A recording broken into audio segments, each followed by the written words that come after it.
जाहर जहूर हाजर हजूर सर्व कला भरपूर। धन श्री गुरु ग्रंथ साहिब जी महाराज।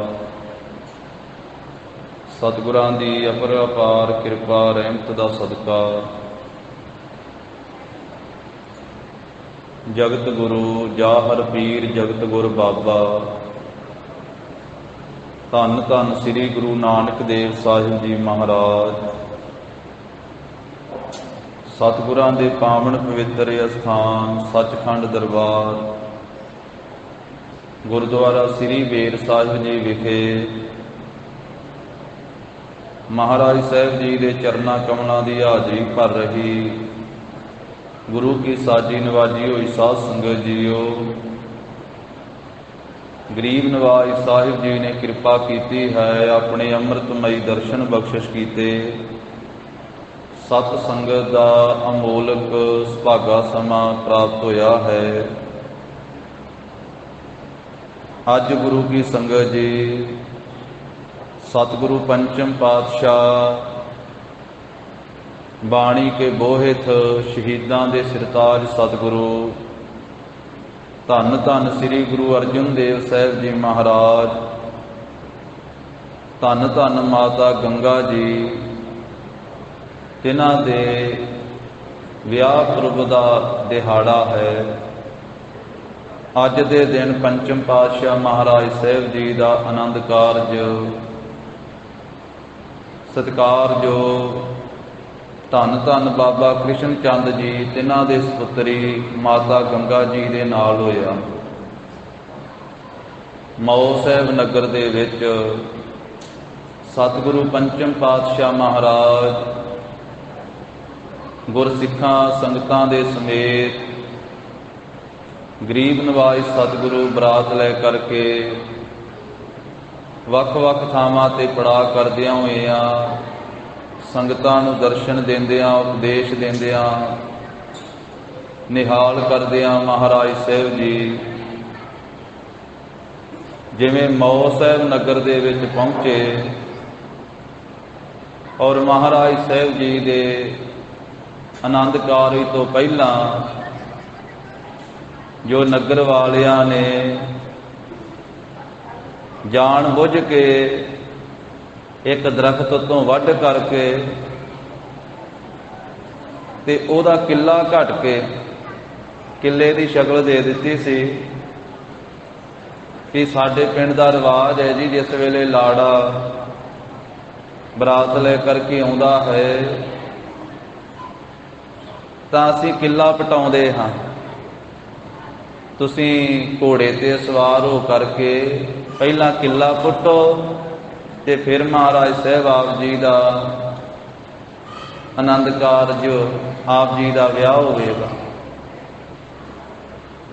ते सतगुरु गरीब नवाज साहब जी ने फिर उस मौके ते जो वो किला पुटिया घोड़े ते सवार हो करके कई गुरमुखां ने घोड़ी का जिक्र किया है। ते गरीब नवाज साहब जी ने जदों अपने कर कमलों विच बरछा ले करके ते वो किला पुटिया ते वो घोड़ा भी उस वेले चढ़ाई कर गया पर किला पुट दिता। असल विच वो किला नहीं सी ना, वो तो पूरे का पूरा दरख्त से उत्तों किले की शक्ल दी सी हेठां ते सारा दरख्त का मुढ़ पूरा दरख्त से।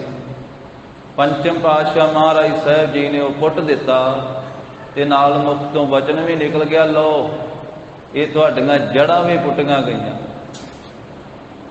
सुभाविक ही वचन से लो भी आ किले दीयां जड़ां पुटियां गईयां। ते पिंड वाले डरे भी महाराज ने कह दिता भी लो तुहाडे किले दीयां जड़ां पुटियां गईयां कि असीं तां महाराज साहब जी दे नाल भावें मजाकिया तौर के उत्ते ही, क्योंकि विआहां दे मौके ते पिछले समय च कई तरह दीयां मजाकां कीतियां जांदियां सन, कई तरह का छल किया जाता सी, कई तरह का हासा ठट्ठा किया जाता सी। अजकल भी भावें है पर हुण घट है। पुराने बजुर्ग दसदे पिछले समय ज़्यादा हुंदा सी, क्योंकि उदों जरांद शक्ति ज़्यादा हुंदी सी लोकां दी। ਇੱਕ ਦੂਜੇ ਨੂੰ ਕੋਈ ਗੱਲ ਕਹਿ ਵੀ ਲੈਂਦਾ ਸੀ ਤੇ ਕੋਈ ਜਰ ਵੀ ਲੈਂਦਾ ਸੀ। ਅੱਜ ਕੱਲ੍ਹ ਕਿਸੇ ਨੇ ਗੱਲ ਕਹਿ ਕੇ ਜਾਣਾ ਕਿੱਧਰ ਹੈ?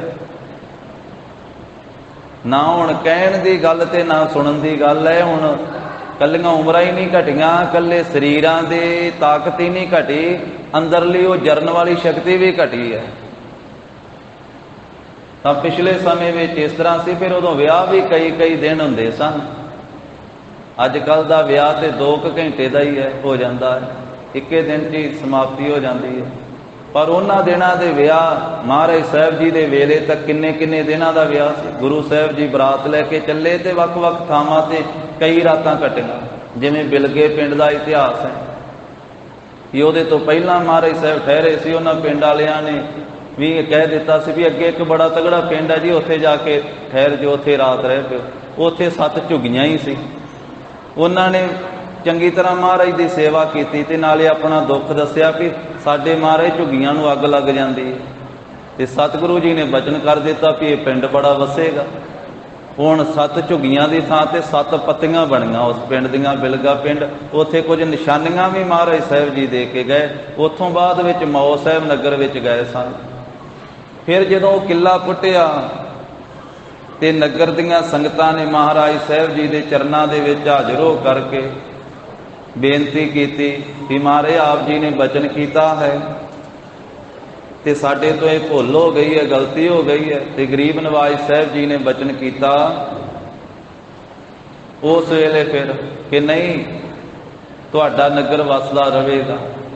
ਫਿਰ ਦੱਸਦੇ ਆ ਕਿ ਇੱਕ ਵਾਰੀ ਤਾਂ ਉੱਥੋਂ ਤਾਂ ਉਜੜਿਆ ਇਹ ਨਗਰ, ਪਰ ਦੂਜੀ ਥਾਂ ਤੇ ਉਹ ਜਿਹੜਾ ਨਗਰ ਹੈ ਉਹ ਵਸਿਆ। ਤੋ ਮਹਾਰਾਜ ਸਾਹਿਬ ਗਰੀਬ ਨਵਾਜ਼ ਸਾਹਿਬ ਜੀ ਦਾ ਅੱਜ ਦੇ ਦਿਹਾੜੇ ਸਾਧ ਸੰਗਤ ਜੀ ਭਾਈ ਕਾਹਨ ਸਿੰਘ ਨਾਭਾ ਨੇ ਬਿਕਰਮੀ ਸੰਮਤ 1636 ਲਿਖਿਆ ਹੈ ਮਹਾਨ ਕੋਸ਼ ਦੇ ਅੰਦਰ। 23 ਹਾੜ 1636 ਨੂੰ ਧੰਨ ਸ੍ਰੀ ਗੁਰੂ ਅਰਜਨ ਦੇਵ ਸਾਹਿਬ ਮਹਾਰਾਜ ਜੀ ਦਾ ਵਿਆਹ ਆਨੰਦ ਕਾਰਜ ਪੂਜਨੀਕ ਮਾਤਾ ਗੰਗਾ ਜੀ ਦੇ ਨਾਲ ਅੱਜ ਦੇ ਦਿਹਾੜੇ ਹੋਇਆ। ਸਤਿਗੁਰੂ ਜੀ ਦੇ ਵਿਆਹ ਪੁਰਬ ਦੀਆਂ ਇੱਕ ਵਾਰੀ ਫੇਰ ਆਪ ਸਮੂਹ ਸੰਗਤਾਂ ਨੂੰ ਲੱਖ ਲੱਖ ਵਧਾਈਆਂ ਹੋਣ ਜੀ। ਸਤਿਗੁਰੂ ਸਾਹਿਬ ਜੀ ਨੇ ਸਾਨੂੰ ਗ੍ਰਸਥ ਵਿੱਚ ਰਹਿ ਕੇ, ਪਰਿਵਾਰ ਵਿੱਚ ਰਹਿ ਕੇ, ਸੰਸਾਰ ਵਿੱਚ ਰਹਿ ਕੇ, ਪਦਾਰਥਾਂ ਵਿੱਚ ਰਹਿ ਕੇ ਨਿਰੰਕਾਰ ਨਾਲ ਕਿਵੇਂ ਜੁੜਨਾ ਹੈ ਇਹ ਉਪਦੇਸ਼ ਦਿੱਤਾ। ਆਪ ਗ੍ਰਸਥ ਧਾਰਨ ਕਰਕੇ ਨਾਨਕ ਸਤਿਗੁਰ ਭੇਟਿਆ ਪੂਰੀ ਹੋਵੇ ਜੁਗਤ, ਹਸੰਦਿਆਂ ਖੇਲੰਦਿਆਂ ਪੈ ਨੰਦਿਆਂ ਖਾ ਵੰਦਿਆਂ ਵਿੱਚੇ ਹੋਵੇ ਮੁਕਤ। ਇਹ ਸਤਿਗੁਰੂ ਸਾਹਿਬ ਜੀ ਨੇ ਬਖਸ਼ਿਸ਼ ਕੀਤੀ ਹੈ। ਜੋਗ ਨਾ ਭਗਵੀ ਕੱਪੜੀ, ਜੋਗ ਨਾ ਮੈਲੇ ਵੇਸ, ਨਾਨਕ ਘਰ ਬੈਠਿਆਂ ਜੋਗ ਪਾਈਐ ਸਤਿਗੁਰ ਕੈ ਉਪਦੇਸ਼। ਆਖਿਆ ਘਰੇ ਬੈਠ ਕੇ ਵੀ ਤੁਸੀਂ ਜੋਗੀ ਬਣ ਸਕਦੇ ਹੋ, ਗੁਰੂ ਕੇ ਉਪਦੇਸ਼ ਦੇ ਧਾਰਨੀ ਹੋ ਕੇ, ਗੁਰੂ ਕੀ ਸਿੱਖੀ ਨੂੰ ਕਮਾ ਕੇ, ਵਾਹਿਗੁਰੂ ਦੇ ਨਾਲ ਜੁੜ ਕਰਕੇ। ਹਾਥ ਪਾਉ ਕਰ ਕਾਮ ਸਭ, ਚੀਤ ਨਿਰੰਜਨ ਨਾਲ ਵਾਲੀ ਅਵਸਥਾ ਵਿੱਚ ਵਿਚਰ ਕਰਕੇ ਤੁਸੀਂ ਘਰੇ ਰਹਿ ਕੇ ਵੀ ਜੋਗੀ ਬਣ ਸਕਦੇ ਹੋ, ਗ੍ਰਸਤੀ ਹੋ ਕੇ ਵੀ ਜੋਗੀ ਬਣ ਸਕਦੇ ਹੋ, ਗ੍ਰਸਤੀ ਹੋ ਕੇ ਵੀ ਸੰਨਿਆਸੀ ਬਣ ਸਕਦੇ ਹੋ। ਰੇ ਮਨ ਐਸੋ ਕਰ ਸੰਨਿਆਸਾ, ਬਨ ਸੇ ਸਦਨ ਸਭੈ ਕਰ ਸਮਝੋ, ਮਨ ਹੀ ਮਾਹੇ ਉਦਾਸਾ। ਐਸਾ ਉਪਦੇਸ਼ ਬਖਸ਼ਿਆ ਮਹਾਰਾਜ ਨੇ। ਘਰ ਬੈਠੇ ਗੁਰੂ ਧਿਆਏ ਹੋ ਕਿ ਘਰ ਵਿੱਚ ਰਹਿ ਕਰਕੇ ਵੀ ਇਹ ਦਾਤ ਪ੍ਰਾਪਤ ਹੋ ਸਕਦੀ ਹੈ। ਤੋ ਧੰਨ ਗਰੀਬ ਨਵਾਜ ਸਤਿਗੁਰੂ ਪੰਚਮ ਪਾਤਸ਼ਾਹ, ਧੰਨ ਮਾਤਾ ਗੰਗਾ ਜੀ। ਲੜੀਵਾਰ ਰੂਪ ਦੇ ਵਿੱਚ ਜਗਤ ਗੁਰੂ ਜੀ ਦਾ ਪਵਿੱਤਰ ਇਤਿਹਾਸ, ਜਿਵੇਂ ਪੰਡਤ ਹਰਦਿਆਲ ਜੀ ਉਹ ਮਹਾਰਾਜ ਸਾਹਿਬ ਗਰੀਬ ਨਵਾਜ ਸਾਹਿਬ ਜੀ ਦੇ ਦਰਸ਼ਨ ਕਰਕੇ ਆਪਣੇ ਹਿਰਦੇ ਦੇ ਵਿੱਚ ਵਿਚਾਰ ਕੇ ਕਿ ਸਤਿਗੁਰੂ ਜੀ ਮਹਾਨ ਅਵਤਾਰ ਪ੍ਰਗਟ ਹੋਏ ਹਨ। ਇੱਕ ਇੱਕ ਅੰਗ ਦੇ ਦਰਸ਼ਨ ਕੀਤੇ, ਆਪਣੇ ਹਿਰਦੇ ਵਿੱਚ ਜਾਣਿਆ, ਚਿੱਤ ਵਿੱਚ ਜਾਣਿਆ ਕਿ ਸਤਿਗੁਰੂ ਜੀ ਅਵਤਾਰ ਹਨ। ਫਿਰ ਮਹਾਰਾਜ ਸਾਹਿਬ ਜੀ ਨੂੰ ਮਾਤਾ ਜੀ ਦੇ ਪਾਸ ਦੌਲਤਾਂ ਦਾਈ ਜਾ ਕੇ ਪਹੁੰਚਾਉਂਦੇ ਆ ਤੇ ਮਹਿਤਾ ਕਲਿਆਣ ਚੰਦ ਜੀ ਘਰ ਵਿੱਚ ਖੁਸ਼ੀ ਮਨਾਉਂਦੇ ਆ।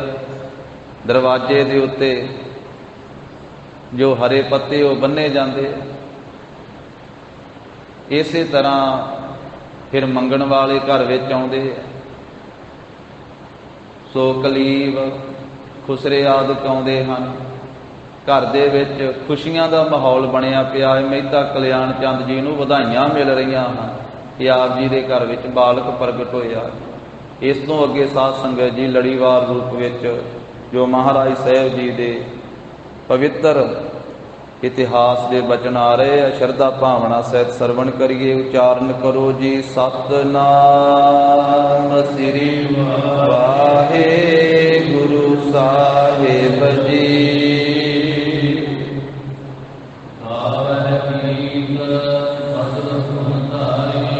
जो घर दे विच आउंदे आ ना, कोई ढोलकी वजाउंदा तुरिया आउंदा, कोई टल्लियां वजाउंदा, कोई घुंघरू वजाउंदा, कोई ताड़ियां मारदा, कोई भवांटलियां लैदे नाल नाल नचदे भी आ।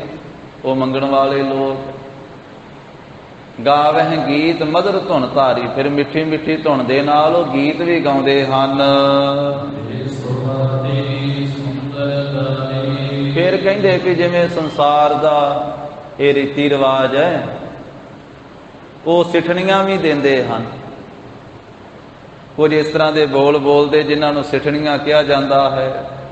वो मजाकिया लहजे दे नाल सिठणियां भी कहिंदे कि सुंदर गारी, गारी दा अर्थ गाला ही हुंदा है। ते इस तरीके दे नाल ऐसे मौके दे उत्ते जिन्हां नूं सिठणियां कह देंदे हन, वो कहिंदे कि सिठणियां देंदे हन।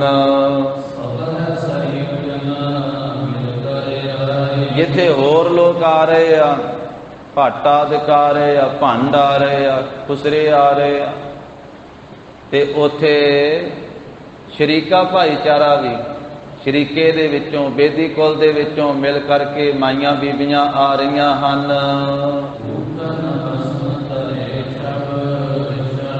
जिन्हां ने बड़े सोहने सोहने वस्त्र पहने हुए आ, सोहने सोहने गहने पहने हुए आ, ते बहुत छवि छाई हुई है, बनी हुई है शोभा। ਮਹਿਤਾ कल्याण चंद दे वेड़े दे विच ते बहुत वड्डी भीड़ हो गई है। वेरा सारा ही भर गया, क्योंकि जिस वेले वो नचन गाउण वाले आ जाते हैं, फिर ते जदों आ करके अपना ढोलकी खड़काउंदे ते आंढियां गवांढियां नूं पता लग ही जांदा, सारे आ जाते, फिर वो कर लैंदे इकट्ठे, उन्हां नूं ढंग तरीका हुंदा। इसे तरह वो भंड भी आ जाण, ਜਿਹੜੇ ਅੱਜ ਕੱਲ भी आउंदे आ, हुण भी, ते वो कहणगे फिर भी असीं मरदाने के हुंदे आ जी, सारे इस तरह ही कहिंदे आ।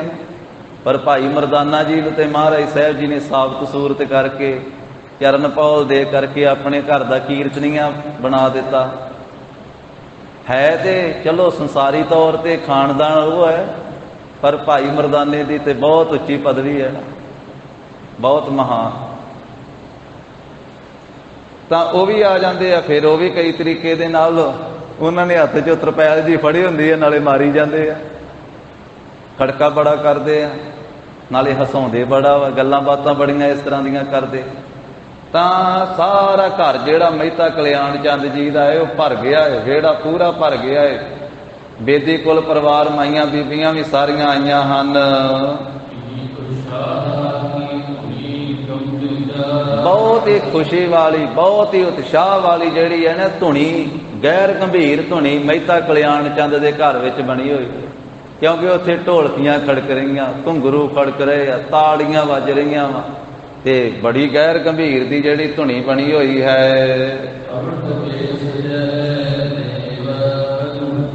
जदों मਹਿਤਾ कल्याण चंद जी इस तरह मंगतियां नूं दान दे रहे, उत्थे सारे ही आ रहे हैं। ਤਾਂ ਹੋਰ ਮਾਈਆਂ ਬੀਬੀਆਂ ਵੀ ਆਈਆਂ ਨਗਰ ਦੀਆਂ, ਤੇ ਉਹਨਾਂ ਵਿੱਚ ਕਹਿੰਦੇ ਫਿਰ ਦੇਵਤਿਆਂ ਦੇ ਘਰ ਵਾਲੀਆਂ ਵੀ ਆ ਗਈਆਂ। ਉਹ ਆਪਣਾ ਰੂਪ ਬਦਲ ਕਰਕੇ, ਸੰਸਾਰੀ ਮਾਈਆਂ ਵਰਗਾ ਰੂਪ ਧਾਰਨ ਕਰਕੇ ਦੇਵਤਿਆਂ ਦੀਆਂ ਬਧੂਟੀਆਂ, ਦੇਵਤਿਆਂ ਦੀਆਂ ਘਰ ਵਾਲੀਆਂ ਅਪਸ਼ਰਾਂ ਆ ਪਹੁੰਚੀਆਂ।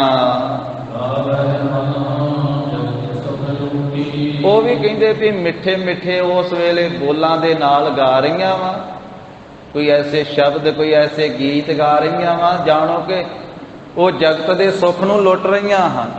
महाराज साहब जी के अवतार धारण की खुशी में देवतियां के घर वालियां ने आके भी उस वेले जस गाया। राग रतन परिवार परियां शब्द गावने आईयां। ते उस मौके के उत्ते भाई गुरदास साहब जी दीयां पवित्र पंक्तियां वा, ਉਹਨਾਂ ਦੀ ਪਹਿਲੀ ਵਾਰ ਦੇ ਵਿੱਚ ਇਹ ਬਚਨ ਆਉਂਦਾ ਹੈ।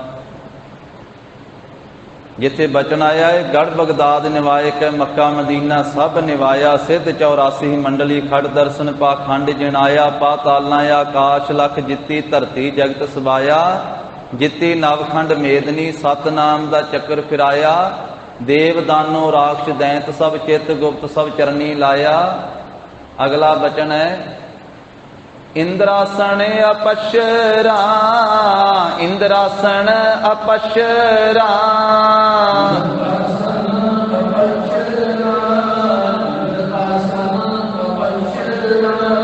ਰਾਗ ਰਾਗਣੀ ਮੰਗਲ ਗਾਇਆ, ਰਾਗ ਰਾਗਣੀ ਮੰਗਲ ਗਾਇਆ,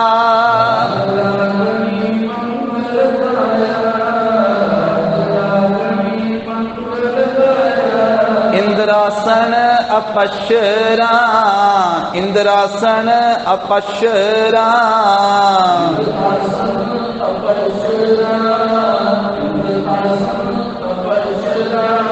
ਰਾਗ ਰਾਗਣੀ ਮੰਗਲ ਗਾਇਆ, ਰਾਗ ਰਾਗਣੀ ਮੰਗਲ ਗਾਇਆ,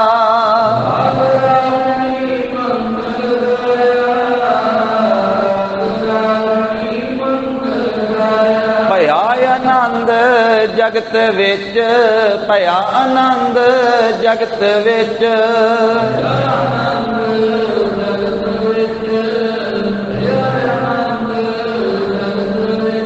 ਕਲ ਤਾਰਨ ਗੁਰ ਨਾਨਕ ਆਇਆ, ਕਲ ਤਾਰਨ ਗੁਰ ਨਾਨਕ ਆਇਆ,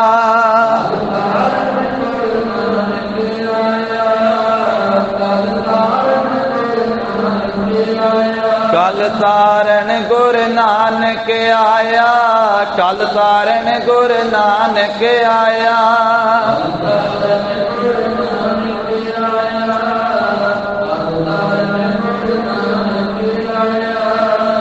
ਜਿੱਥੇ ਭਾਈ ਸੰਤੋਖ ਸਿੰਘ ਜੀ ਇਹ ਜ਼ਿਕਰ ਕਰ ਰਹੇ ਹਨ ਵੀ ਜਿੱਥੇ ਬੇਦੇ ਕੋਲ ਦੀਆਂ ਮਾਈਆਂ ਬੀਬੀਆਂ ਆ ਕੇ ਵਧਾਈਆਂ ਦੇ ਰਹੀਆਂ ਮਹਿਤਾ ਕਲਿਆਣ ਚੰਦ ਜੀ ਨੂੰ ਤੇ ਖੁਸ਼ੀ ਮਨਾ ਰਹੀਆਂ, ਘਰ ਦੇ ਵਿੱਚ ਬਹੁਤ ਖੁਸ਼ੀ ਦੀ ਗੰਭੀਰ ਧੁਨੀ ਉੱਠ ਰਹੀ ਹੈ, ਉੱਥੇ ਦੇਵਤਿਆਂ ਦੇ ਘਰ ਵਾਲੀਆਂ ਅਪਸ਼ਰਾਂ ਵੀ ਆਈਆਂ ਹੋਈਆਂ ਵਿੱਚ। ਤੇ ਇਹਦਾ ਜ਼ਿਕਰ ਭਾਈ ਗੁਰਦਾਸ ਸਾਹਿਬ ਜੀ ਨੇ ਵੀ ਕੀਤਾ। ਉਹ ਕਹਿੰਦੇ ਇੰਦਰਾਸਣ ਅਪਸ਼ਰਾਂ ਰਾਗ ਰਾਗਣੀ ਮੰਗਲ ਗਾਇਆ, ਭਇਆ ਆਨੰਦ ਜਗਤ ਵਿੱਚ ਕਲ ਤਾਰਨ ਗੁਰ ਨਾਨਕ ਆਇਆ। ਦੇਵੀ ਦੇਵਤੇ ਵੀ ਮਹਾਰਾਜ ਸਾਹਿਬ ਜੀ ਦਾ ਜਸ ਗਾ ਰਹੇ ਹਨ। ਮਹਿਤਾ ਕਲਿਆਣ ਚੰਦ ਜੀ ਦੇ ਘਰ ਦੇ ਵਿੱਚ ਮੰਗਲ ਸੱਜ ਗਿਆ ਹੈ, ਮੰਗਲਾਚਾਰ ਹੋਣ ਲੱਗੇ। ਮੰਗਲ ਕਹਿੰਦੇ ਖੁਸ਼ੀ ਨੂੰ, ਖੁਸ਼ੀ ਦਾ ਮਾਹੌਲ ਸਜਿਆ ਹੋਇਆ ਹੈ।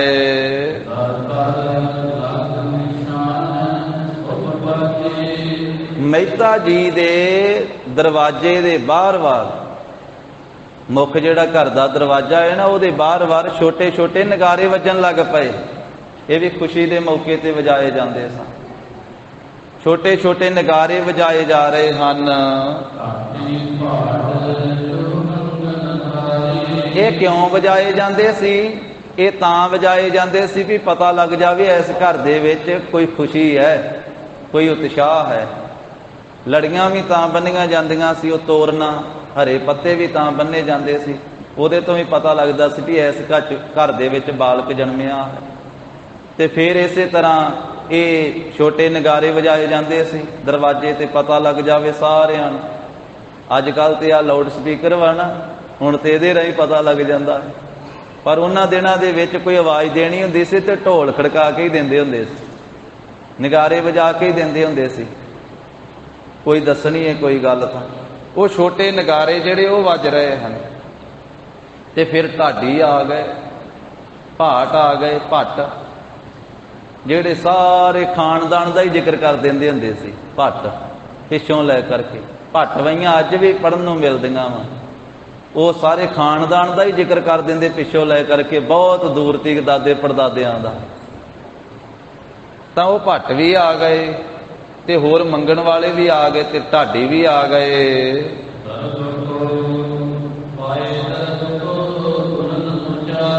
ਉਹ ਮਹਿਤਾ ਕਲਿਆਣ ਚੰਦ ਜੀ ਦੇ ਘਰ ਵਿੱਚ ਆ ਕੇ ਜਸ ਗਾਉਂਦੇ ਆ, ਨਾਲੇ ਬੇਦੀ ਕੁਲ ਦਾ ਗੁਣ ਗਾਉਂਦੇ ਆ। ਬੇਦੀ ਕੁਲ ਦੇ ਬਜ਼ੁਰਗਾਂ ਦਾ ਗੁਣਾਨਵਾਦ ਕਰਦੇ ਆ ਤੇ ਫਿਰ ਧਨ ਪ੍ਰਾਪਤ ਕਰਦੇ, ਲਾਗ ਲੈਂਦੇ ਹਨ।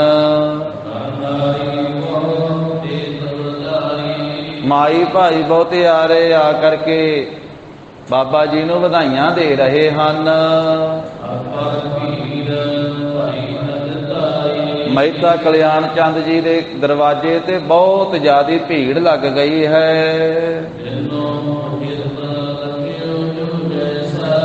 ਤੇ ਜਿਸ ਤਰ੍ਹਾਂ ਦਾ ਕਿਸੇ ਨੂੰ ਕੁਝ ਦੇਣਾ ਚਾਹੀਦਾ ਸੀ, ਦੇਣਾ ਯੋਗ ਜਾਣਿਆ, ਮਹਿਤਾ ਕਲਿਆਣ ਚੰਦ ਜੀ ਉਸੇ ਤਰ੍ਹਾਂ ਦੇ ਪਦਾਰਥ ਉਸ ਨੂੰ ਦੇਣ ਲੱਗੇ। ਕਿਸੇ ਨੂੰ ਬਸਤਰ ਦਿੱਤਾ, ਕਿਸੇ ਨੂੰ ਮਾਇਆ ਦਿੱਤੀ, ਕਿਸੇ ਨੂੰ ਕੁਝ ਦਿੱਤਾ ਹੈ। ਜਿਸ ਤਰ੍ਹਾਂ ਦਾ ਕੋਈ ਸੀ ਦੇਣ ਯੋਗ, ਉਸ ਤਰ੍ਹਾਂ ਦੀ ਵਸਤੂ ਦਿੱਤੀ ਹੈ।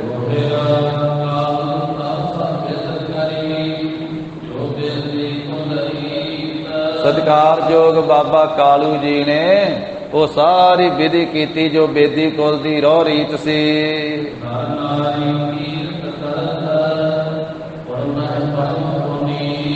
ਰਾਏ ਭੋਏ ਦੀ ਤਲਵੰਡੀ ਦੇ ਵਿੱਚ ਸਭ ਮਾਈ ਭਾਈ ਕੀਰਤੀ ਕਰਦੇ ਆ। ਬਹੁਤ ਹੀ ਵੱਡੀ ਤੇ ਪਵਿੱਤਰ ਕੀਰਤੀ ਮਹਿਤਾ ਕਲਿਆਣ ਚੰਦ ਜੀ ਦੀ ਹੋ ਰਹੀ ਹੈ।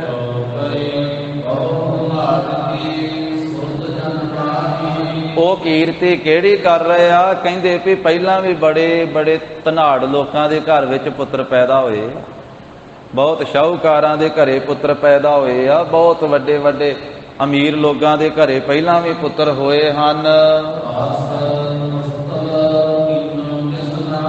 ਪਰ ਜਿਹੋ ਜਿਹਾ ਉਤਸਵ ਮਹਿਤਾ ਕਲਿਆਣ ਚੰਦ ਨੇ ਕੀਤਾ ਹੈ, ਜਿੰਨੀ ਖੁਸ਼ੀ ਮਹਿਤੇ ਕਲਿਆਣ ਚੰਦ ਨੇ ਮਨਾਈ ਹੈ, ਇੰਨਾ ਉਤਸਵ ਹੋਰ ਕਿਸੇ ਅਮੀਰ ਨੇ ਨਹੀਂ ਕੀਤਾ, ਹੋਰ ਕਿਸੇ ਧਨਾੜ ਦੇ ਨਹੀਂ ਕੀਤਾ, ਹੋਰ ਕਿਸੇ ਸ਼ਾਹੂਕਾਰ ਨੇ ਨਹੀਂ ਨਗਰ ਵਿੱਚ ਕੀਤਾ।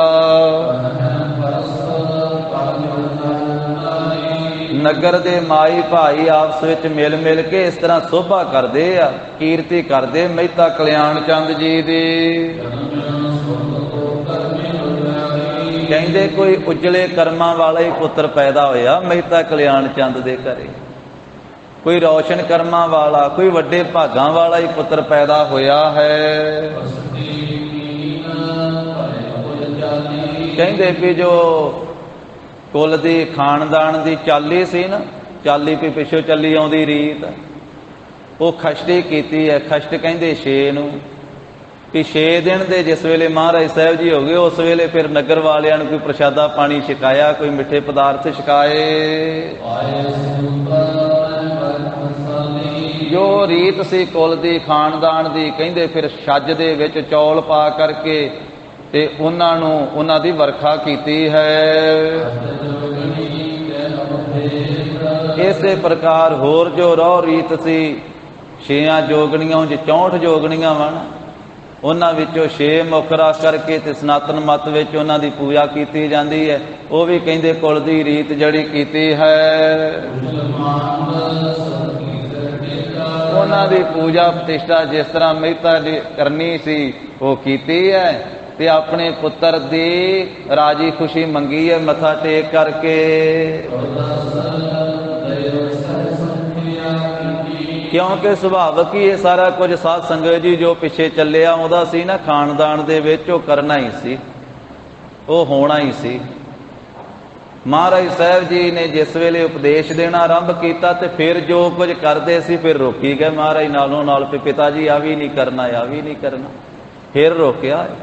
ਉਦੋਂ ਪਹਿਲਾਂ ਜਿੰਨਾ ਚਿਰ ਮਹਾਰਾਜ ਬਾਲ ਸਰੂਪ ਦੇ ਵਿੱਚ ਸੀ, ਜੋ ਕੁਝ ਪਿਤਾ ਨੇ ਕਰਨਾ ਸੀ ਉਹਨਾਂ ਆਪਣੀ ਮਰਜ਼ੀ ਨਾਲ ਕਰਨਾ ਹੀ ਸੀ, ਵੀ ਸਾਡੀ ਕੁਲ ਦੀ ਰੀਤ ਆ ਜੀ ਕਿ ਅਸੀਂ ਇਹਨਾਂ ਨੂੰ ਪੂਜਦੇ ਮੰਨਦੇ ਹਾਂ ਤੇ ਉਹ ਪੂਜਣਾ ਹੀ ਸੀ। ਜਿਵੇਂ ਉਹ ਸਰਾਧ ਦਾ ਜ਼ਿਕਰ ਕੱਲ ਆਇਆ ਸੀ, ਪਹਿਲਾਂ ਜੋ ਕਰ ਲਿਆ, ਜਦੋਂ ਮਹਾਰਾਜ ਨੇ ਉਪਦੇਸ਼ ਦਿੱਤਾ ਫਿਰ ਸਤਿਗੁਰੂ ਕਹਿੰਦੇ ਉਸ ਤਰ੍ਹਾਂ ਪੁੰਨਦਾਨ ਕਰਨਾ ਕੋਈ ਮਾੜਾ ਨਹੀਂ ਹੈ। ਕਿਸੇ ਭੁੱਖੇ ਨੂੰ ਪ੍ਰਸ਼ਾਦਾ ਛਕਾਉਣਾ, ਜਿੰਨੀ ਮਰਜ਼ੀ ਸੰਗਤ ਨੂੰ ਭਾਵੇਂ ਰੋਜ਼ ਲੰਗਰ ਲਾ ਕੇ ਛਕਾਈ ਜਾਓ, ਮਾੜੀ ਗੱਲ ਥੋੜਾ, ਪਰ ਇੱਕ ਵਹਿਮ ਦੇ ਵਿੱਚ ਪੈ ਕਰਕੇ ਉਹ ਮਾੜਾ ਹੈ। ਮਹਾਰਾਜ ਸਾਹਿਬ ਕਹਿੰਦੇ ਜਿਹੜਾ ਭਰਮ ਕਰਨਾ, ਵਹਿਮ ਕਰਨਾ। ਫਿਰ ਜਦੋਂ ਉਪਦੇਸ਼ ਦਿੱਤਾ ਫਿਰ ਸਾਰਾ ਕੁਝ ਰੋਕ ਦਿੱਤਾ। ਇਸੇ ਤਰ੍ਹਾਂ ਅੱਗੇ ਜਾ ਕਰਕੇ ਜਨੇਊ ਦਾ ਵੀ ਜ਼ਿਕਰ ਆ ਜਾਣਾ ਹੈ।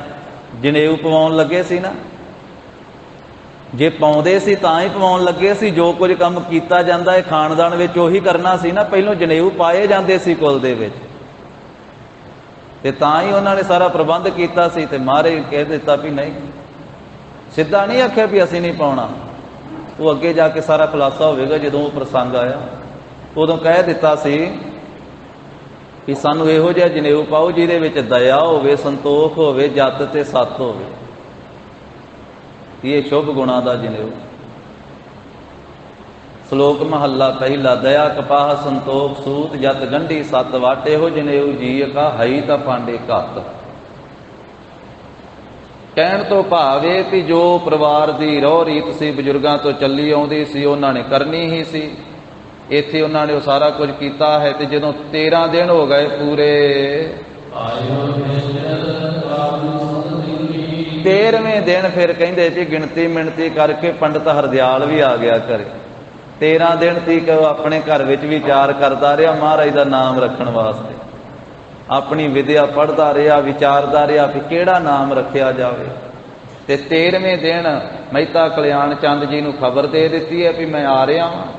ਤੇ ਫਿਰ ਪੰਡਤ ਹਰਦਿਆਲ ਜੀ ਆ ਪਹੁੰਚੇ।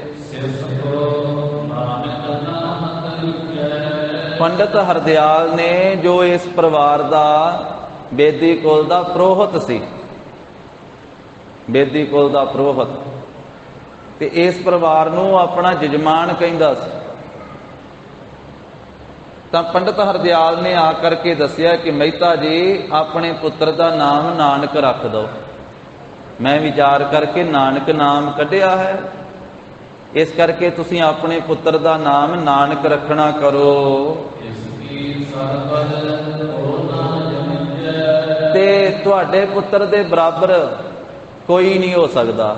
ਇਹਦੇ ਬਰਾਬਰ ਕਿਸੇ ਨੂੰ ਨਾ ਜਾਣੋ, ਇਹਦੀ ਬਰਾਬਰੀ ਨਹੀਂ ਕਿਸੇ ਨੇ ਕਰਨੀ, ਇਹਦੀ ਪਹੁੰਚ ਦਾ ਕੋਈ ਨਹੀਂ ਹੋਵੇਗਾ, ਇਹਦੇ ਬਰਾਬਰ ਕੋਈ ਨਹੀਂ ਹੋਵੇਗਾ। ਇਸ ਕਰਕੇ ਮੈਂ ਵਿਚਾਰ ਕਰਕੇ ਇਹ ਨਾਨਕ ਨਾਮ ਰੱਖਿਆ ਹੈ।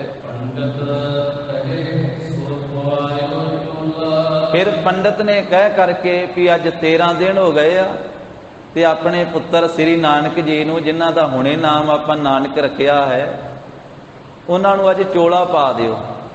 ਉਹ ਛੋਟਾ ਜਿਹਾ ਬਸਤਰ, ਛੋਟਾ ਜੀ ਝੱਗੀ, ਛੋਟਾ ਜਿਹਾ ਚੋਲਾ ਪਾ ਦਿੱਤਾ ਹੈ। ਜਿਸ ਵੇਲੇ ਧੰਨ ਸ੍ਰੀ ਗੁਰੂ ਨਾਨਕ ਦੇਵ ਸਾਹਿਬ ਮਹਾਰਾਜ ਜੀ ਨੂੰ ਪੰਡਤ ਨੇ ਚੋਲਾ ਪਾਇਆ ਹੈ ਨਾ,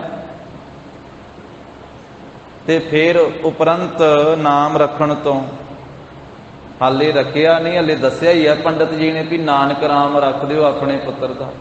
ਤੇ ਪਿਤਾ ਜੀ ਬੋਲੇ ਹਨ ਪੰਡਤ ਦੇ ਨਾਲ, ਕਹਿਣ ਲੱਗੇ ਪੰਡਤ ਜੀ ਇਹ ਜਿਹੜਾ ਨਾਮ ਤੁਸੀਂ ਕੱਢ ਕੇ ਲਿਆਏ ਹੋ ਮੇਰੇ ਪੁੱਤਰ ਦਾ ਰੱਖਣ ਵਾਸਤੇ, ਜੋ ਨਾਮ ਰੱਖਿਆ ਹੈ, ਇਹ ਤੇ ਰਲਵਾਂ ਮਿਲਵਾਂ ਨਾਮ ਹੈ, ਨਾ ਇਹ ਹਿੰਦੂਆਂ ਦਾ ਨਾ ਇਹ ਮੁਸਲਮਾਨਾਂ ਦਾ। ਇਹ ਤੇ ਤੁਸੀਂ ਵਿਚਕਾਰ ਲੈ ਜਾ ਰੱਖ ਦਿੱਤਾ, ਇਹ ਰਲਵਾਂ ਮਿਲਵਾਂ ਜਿਹਾ ਹੀ, ਮਿਲ ਗੋਬਾ ਜਿਹਾ ਹੀ ਕਰ ਦਿੱਤਾ, ਇਹ ਰਲਾ ਮਿਲਾ ਜਿਹਾ ਹੀ ਦਿੱਤਾ। ਰਲ ਮਿਲ ਨਾਮ ਸੋ ਤੁਰਕਨ ਹਿੰਦੂ, ਇਹ ਮੁਸਲਮਾਨਾਂ ਤੇ ਹਿੰਦੂਆਂ ਦਾ ਰਲਵਾਂ ਮਿਲਵਾਂ ਨਾਮ ਹੈ। ਇਹ ਸ੍ਰੇਸ਼ਟ ਪੰਡਤ ਜੀ ਮੇਰੇ ਪੁੱਤਰ ਦਾ ਨਾਮ ਇਹ ਨਾ ਰੱਖੋ, ਤੁਸੀਂ ਇਹ ਨਾਮ ਨਾ ਰੱਖੋ, ਕਿਉਂਕਿ ਰਲਿਆ ਮਿਲਿਆ ਨਾਮ ਹੈ।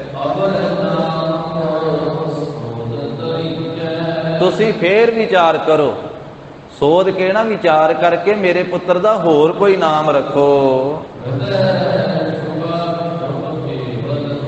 ਤੁਸੀਂ ਆਪਣੇ ਹਿਰਦੇ ਦੇ ਵਿੱਚ ਸ਼ੁਭ ਤੇ ਅਸ਼ੁਭ ਭੇਦ ਨੂੰ ਚੰਗੀ ਤਰ੍ਹਾਂ ਜਾਣ ਕੇ, ਚੰਗੇ ਮਾੜੇ ਭੇਦ ਨੂੰ ਚੰਗੀ ਤਰ੍ਹਾਂ ਵਿਚਾਰ ਕਰਕੇ ਫਿਰ ਮੇਰੇ ਪੁੱਤਰ ਦਾ ਨਾਮ ਰੱਖੋ।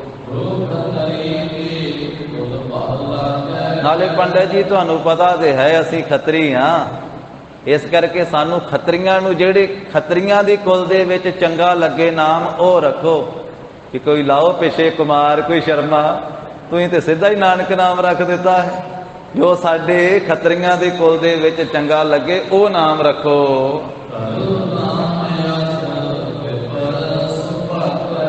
ਤੇ ਇਸ ਕਰਕੇ ਐਸਾ ਨਾਮ ਸ੍ਰੇਸ਼ਟ ਭਾਗਾਂ ਵਾਲੇ ਪੰਡਤ ਜੀ ਮੇਰੇ ਪੁੱਤਰ ਦਾ ਨਾਮ ਰੱਖੋ, ਜੋ ਸਾਡੇ ਬੇਦੀ ਕੁਲ, ਖੱਤਰੀਆਂ ਦੀ ਕੁਲ ਦੇ ਵਿੱਚ ਚੰਗਾ ਲੱਗੇ।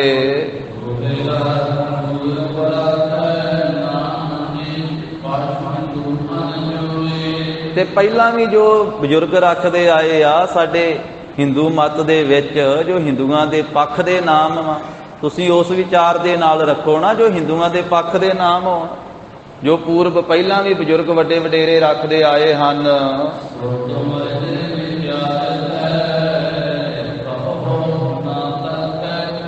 ਪੰਡਤ ਜੀ ਤੁਸੀਂ ਆਪਣੇ ਹਿਰਦੇ ਵਿੱਚ ਵਿਚਾਰ ਕਰਕੇ ਕੋਈ ਐਸਾ ਨਾਮ ਰੱਖੋ ਜੋ ਸਾਡੇ ਇਹ ਛਤਰੀ ਕੌਮ ਦੇ ਵਿੱਚ ਉਹ ਸੋਹਣਾ ਲੱਗੇ ਤੇ ਕੋਈ ਉਹਨੂੰ ਬੁਰਾ ਨਾ ਆਖੇ, ਕੋਈ ਤਰਕ ਨਾ ਕਰੇ ਉਹਦੇ ਉੱਤੇ।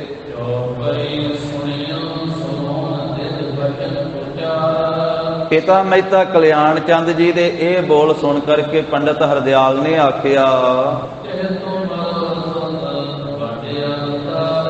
ਮਹਿਤਾ ਜੀ ਇਹ ਤੁਹਾਡਾ ਪੁੱਤਰ ਬਹੁਤ ਵੱਡਾ ਅਵਤਾਰ ਹੈ, ਇਹ ਬਹੁਤ ਵੱਡੇ ਅਵਤਾਰ ਪ੍ਰਗਟ ਹੋਏ ਹਨ।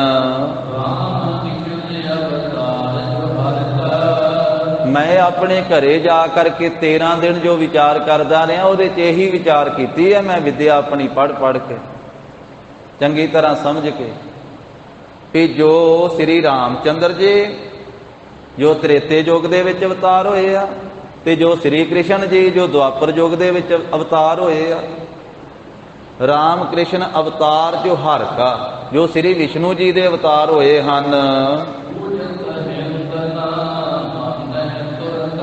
ਉਹਨਾਂ ਅਵਤਾਰਾਂ ਨੂੰ ਸਿਰਫ ਸਨਾਤਨ ਮਤ ਵਿੱਚ ਹੀ ਮੰਨਿਆ ਜਾਂਦਾ ਹੈ, ਹਿੰਦੂ ਧਰਮ ਦੇ ਵਿੱਚ ਹੀ ਮੰਨਿਆ ਜਾਂਦਾ ਹੈ। ਹਿੰਦੂ ਹੀ ਸ੍ਰੀ ਰਾਮ ਜੀ ਦੀ ਪੂਜਾ ਕਰਦੇ, ਉਹਨਾਂ ਨੂੰ ਮੰਨਦੇ, ਉਹਨਾਂ ਅੱਗੇ ਸੀਸ ਝੁਕਾਉਂਦੇ ਆ, ਤੇ ਹਿੰਦੂ ਧਰਮ ਦੇ ਵਿੱਚ ਹੀ ਸ੍ਰੀ ਕ੍ਰਿਸ਼ਨ ਜੀ ਨੂੰ ਮੰਨਿਆ ਜਾਂਦਾ ਹੈ ਜੋ ਸ੍ਰੀ ਵਿਸ਼ਨੂੰ ਜੀ ਦੇ ਅਵਤਾਰ ਵਾ। ਪਰ ਤੁਰਕ ਨਹੀਂ ਮੰਨਦੇ, ਮੁਸਲਮਾਨ ਨਹੀਂ ਮੰਨਦੇ, ਮੁਸਲਮਾਨ ਸ੍ਰੀ ਰਾਮ ਜੀ ਨੂੰ ਮੰਨਦੇ ਨਹੀਂ, ਉਹ ਸ੍ਰੀ ਕ੍ਰਿਸ਼ਨ ਜੀ ਨੂੰ ਨਹੀਂ ਮੰਨਦੇ। ਸਿਰਫ ਹਿੰਦੂ ਧਰਮ ਹੀ ਸ੍ਰੀ ਰਾਮ ਜੀ ਤੇ ਸ੍ਰੀ ਕ੍ਰਿਸ਼ਨ ਜੀ ਨੂੰ ਮੰਨਦੇ ਹਨ। ਪਰ ਮਹਿਤਾ ਜੀ ਤੁਹਾਡਾ ਪੁੱਤਰ ਇੰਨਾ ਵੱਡਾ ਅਵਤਾਰ ਹੈ, ਇਹਨਾਂ ਨੂੰ ਹਿੰਦੂ ਵੀ ਮੰਨਣਗੇ ਤੇ ਮੁਸਲਮਾਨ ਵੀ ਮੰਨਣਗੇ, ਇਹਨਾਂ ਨੂੰ ਉਹ ਪੀਰ ਕਰਕੇ ਮੰਨਣਗੇ ਵੀ ਸਾਡਾ ਪੀਰ ਹੈ, ਇਹਨਾਂ ਨੂੰ ਇਧਰ ਗੁਰੂ ਕਰਕੇ ਮੰਨਣਗੇ। ਇੱਕ ਵਾਰੀ ਪੜ੍ਹ ਲਈਏ ਭਾਈ ਗੁਰਦਾਸ ਸਾਹਿਬ ਜੀ ਦੀ ਪਵਿੱਤਰ ਪੰਕਤੀ ਜੋ ਆਪਾਂ ਰੋਜ਼ ਹੀ ਪੜ੍ਹਦੇ ਰਹਿੰਦੇ ਤੇ ਆਪਣੇ ਕੰਨਾਂ ਵਿੱਚ ਗੂੰਜਦੀ ਰਹਿੰਦੀ ਹੈ। ਜਾ ਹਰ ਪੀਰ ਜਗਤ ਗੁਰ ਬਾਬਾ, ਜਾ ਹਰ ਪੀਰ ਜਗਤ ਗੁਰ ਬਾਬਾ, ਜਾ ਹਰ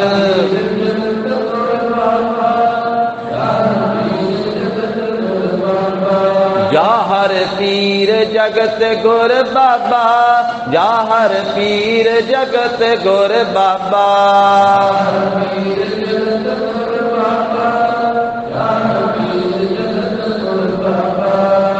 ਉਹਨੇ ਆਖਿਆ ਇਹਨਾਂ ਨੂੰ ਦੋਵੇਂ ਮੰਨਣਗੇ। ਮੇਰੀ ਵਿਦਿਆ ਨੇ ਮੈਨੂੰ ਇਹ ਸਮਝ ਦਿੱਤੀ ਹੈ ਕਿ ਇਹਨਾਂ ਨੂੰ ਹਿੰਦੂ ਧਰਮ ਵੀ ਮੰਨੇਗਾ, ਇਹਨਾਂ ਨੂੰ ਮੁਸਲਮਾਨ ਵੀ ਮੰਨਣਗੇ, ਸਾਰਿਆਂ ਦੇ ਸਾਂਝੇ ਆ, ਸਾਰੀ ਸ੍ਰਿਸ਼ਟੀ ਦੇ ਸਾਂਝੇ ਹਨ। ਇਹਨਾਂ ਦੇ ਹਿੰਦੂ ਵੀ ਸਿੱਖ ਬਣਨਗੇ, ਮੁਸਲਮਾਨ ਵੀ ਇਹਨਾਂ ਦੇ ਸਿੱਖ ਬਣਨਗੇ, ਸਭ ਕੋਈ ਇਹਨਾਂ ਦਾ ਸਿੱਖ ਬਣੇਗਾ। ਇਹ ਮਹਿਤਾ ਕਲਿਆਣ ਚੰਦ ਜੀ ਤੇਰੇ ਪੁੱਤਰ ਦੇ ਚਰਨ ਜਹਾਜ਼ ਦੀ ਨਿਆਈ ਆ, ਜਹਾਜ਼ ਦੀ ਨਿਆਈ। ਤੇਰੇ ਪੁੱਤਰ ਜਾਣੋ ਕਿ ਜਹਾਜ਼ ਹਨ। ਜਿਹੜੇ ਵੀ ਤੇਰੇ ਪੁੱਤਰ ਦੇ ਚਰਨੀ ਪੈ ਜਾਣਗੇ ਉਹ ਪਰਮਾਰਥ ਪ੍ਰਾਪਤ ਕਰ ਲੈਣਗੇ ਤੇ ਸੰਸਾਰ ਸਮੁੰਦਰ ਤੋਂ ਪਾਰ ਹੋ ਜਾਣਗੇ। ਤੇਰੇ ਪੁੱਤਰ ਦੇ ਚਰਨ ਸੰਸਾਰ ਦੇ ਜੀਵਾਂ ਨੂੰ ਜਹਾਜ਼ ਦੀ ਨਿਆਈ ਸੰਸਾਰ ਸਮੁੰਦਰ ਤੋਂ ਪਾਰ ਕਰਨ ਵਾਲੇ ਹਨ। ਜਿਹੜੇ ਇਹਨਾਂ ਦੀ ਸੰਗਤ ਕਰਨਗੇ ਉਹ ਸੰਸਾਰ ਸਮੁੰਦਰ ਤੋਂ ਤਰ ਜਾਣਗੇ। ਮਹਿਤਾ ਜੀ ਤੁਹਾਡੇ ਪੁੱਤਰ ਨੇ ਸਾਰੇ ਸੰਸਾਰ ਵਿੱਚ ਉਜਾਗਰ ਹੋ ਜਾਣਾ, ਪ੍ਰਗਟ ਹੋ ਜਾਣਾ। ਜਿੱਥੇ ਮਰਜੀ ਚਲੇ ਜਾਈਏ ਉੱਥੇ ਹੀ ਬਾਬਾ ਜੀ ਦੀ ਜੈ ਜੈਕਾਰ। ਭਾਈ ਗੁਰਦਾਸ ਸਾਹਿਬ ਜੀ ਨੇ ਲਿਖਿਆ, ਜਿੱਥੇ ਜਾਈਏ ਜਗਤ ਵਿੱਚ ਬਾਬੇ ਬਾਝ ਨਾ ਖਾਲੀ ਜਾਈ। ਕੋਈ ਵੀ ਜਗ੍ਹਾ ਬਾਬਾ ਜੀ ਦੀ ਮਹਿਮਾ ਤੋਂ ਬਿਨਾਂ ਖਾਲੀ ਨਹੀਂ ਹੈ। ਜਿੱਥੇ ਜਾਓ ਚੜ੍ਹਦੇ ਲਹਿੰਦੇ ਦੱਖਣ ਪਹਾੜ, ਹਰ ਪਾਸੇ ਧੰਨ ਸ੍ਰੀ ਗੁਰੂ ਨਾਨਕ ਦੇਵ ਸਾਹਿਬ ਮਹਾਰਾਜ ਜੀ ਦੀ ਜੈ ਜੈਕਾਰ ਹੀ ਹੈ। ਸਭ ਪਾਸੇ ਇਹ ਸਾਰੇ ਜਗਤ ਦੇ ਵਿੱਚ ਉਜਾਗਰ ਹੋਣਗੇ। ਤੁਹਾਡੇ ਪੁੱਤਰ ਨੇ ਬਹੁਤਿਆਂ ਲੋਕਾਂ ਦਾ ਉਧਾਰ ਕਰਨਾ, ਇਹ ਬਹੁਤੇ ਲੋਕਾਂ ਦਾ ਉਧਾਰ ਕਰਨਗੇ। ਇਹ ਵੱਡੇ ਦਾਤੇ ਆਏ ਆ ਸੰਸਾਰ ਦੇ ਵਿੱਚ, ਇਹਨਾਂ ਨੇ ਨਾਮ ਤੇ ਭਗਤੀ ਦਾ ਦਾਨ ਦੇਣਾ ਹੈ, ਬਹੁਤ ਖੁੱਲਾ ਦਾਨ ਦੇਣਾ ਸੰਸਾਰ ਨੂੰ। ਇਹ ਵੱਡੇ ਦਾਤੇ ਆ, ਵੱਡਾ ਦਾਤਾ ਤਿਲ ਨਾ ਤਮਾਏ। ਇਹ ਵੱਡੇ ਦਾਤੇ ਆ, ਉਦਾਰ ਚਿੱਤ ਹੋ ਕਰਕੇ ਇਹਨਾਂ ਨੇ ਨਾਮ ਵੰਡਣਾ ਹੈ, ਨਾਮ ਵੰਡਣਾ, ਭਗਤੀ ਵੰਡਣੀ ਸੰਸਾਰ ਦੇ ਵਿੱਚ। ਦਾਤੇ ਦਾ ਕੰਮ ਹੁੰਦਾ ਵਾ ਦੇਣਾ। ਸਤਿਗੁਰੂ ਦਾਤੇ ਆ, ਸਾਰੇ ਸੰਸਾਰ ਨੂੰ ਮਹਾਰਾਜ ਨੇ ਨਾਮ ਦਾ ਦਾਨ ਵੰਡਿਆ, ਭਾਉ ਭਗਤੀ ਦਾ ਦਾਨ ਵੰਡਿਆ, ਪ੍ਰੇਮ ਦਾ ਦਾਨ ਵੰਡਿਆ। ਤੇ ਜਦੋਂ ਮੋਦੀ ਖਾਨੇ 'ਚ ਬੈਠੇ ਆ ਤੇ ਰਸਤਾਂ ਵੀ ਵੰਡ ਦਿੱਤੀਆਂ, ਤੇਰਾ ਤੇਰਾ ਕਹਿ ਕਰਕੇ। ਕਿੰਨਾ ਕੁਝ ਵੰਡਿਆ। ਨਹੀਂ ਤੇ ਲੋਕ ਨਾਮ ਲੈਣ ਜਾਂਦੇ ਆ ਤੇ ਨਾਮ ਨੂੰ ਦੱਸਦੇ ਨਹੀਂ ਕਿਸੇ ਨੂੰ, ਕਹਿੰਦੇ ਨਾਮ ਲੈ ਕੇ ਆਂਦਾ। ਇਸ ਤਰ੍ਹਾਂ ਦੇ ਵੀ ਸੰਸਾਰ 'ਚ ਚੱਲੀ ਰਹੋ ਰੀਤ, ਨਾਮ ਕਿਸੇ ਨੂੰ ਦੱਸੀਦਾ ਨਹੀਂ। ਪਰ ਧੰਨ ਸ੍ਰੀ ਗੁਰੂ ਨਾਨਕ ਦੇਵ ਸਾਹਿਬ ਮਹਾਰਾਜ ਜੀ ਨੇ ਚੌਹਾਂ ਚੱਕਾਂ ਦੇ ਵਿੱਚ ਰਬਾਬ ਵਜਾ ਵਜਾ ਕੇ ਨਾਮ ਦੱਸਿਆ ਸੰਸਾਰ ਨੂੰ ਵੀ ਨਾਮ ਜਪੋ ਭਾਈ। ਸਤਨਾਮ ਦਾ ਚੱਕਰ ਫੇਰਾਇਆ, ਸਤਨਾਮ ਦਾ ਚੱਕਰ ਫੇਰਾਇਆ,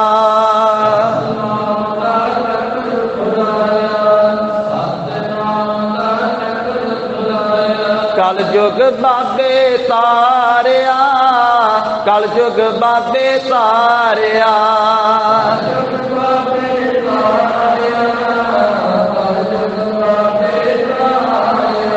ਸਤਨਾਮ ਦਾ ਚੱਕਰ ਫੇਰਾਇਆ, ਸਤਨਾਮ ਦਾ ਚੱਕਰ ਫੇਰਾਇਆ,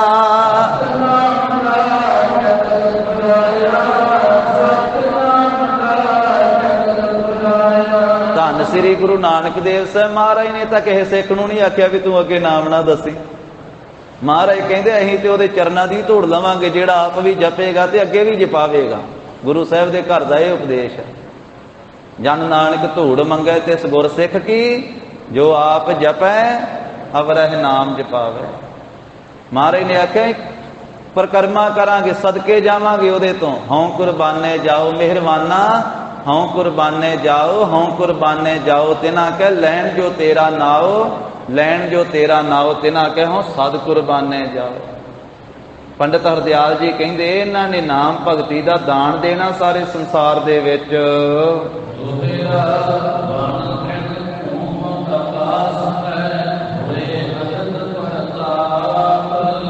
ਇਹਨਾਂ ਦਾ ਬਹੁਤ ਵੱਡਾ ਪ੍ਰਤਾਪ ਹੋਣਾ, ਸਾਰੇ ਜੰਗਲਾਂ ਦੇ ਵਿੱਚ ਇਹਨਾਂ ਦਾ ਪ੍ਰਤਾਪ ਹੋਵੇਗਾ।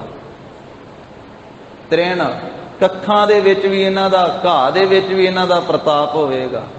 ਭੂਮ ਜ਼ਮੀਨ ਤੇ ਵੀ, ਧਰਤੀ ਤੇ ਵੀ, ਭੂਮੀ ਤੇ ਵੀ ਇਹਨਾਂ ਦਾ ਪ੍ਰਤਾਪ ਹੋਵੇਗਾ।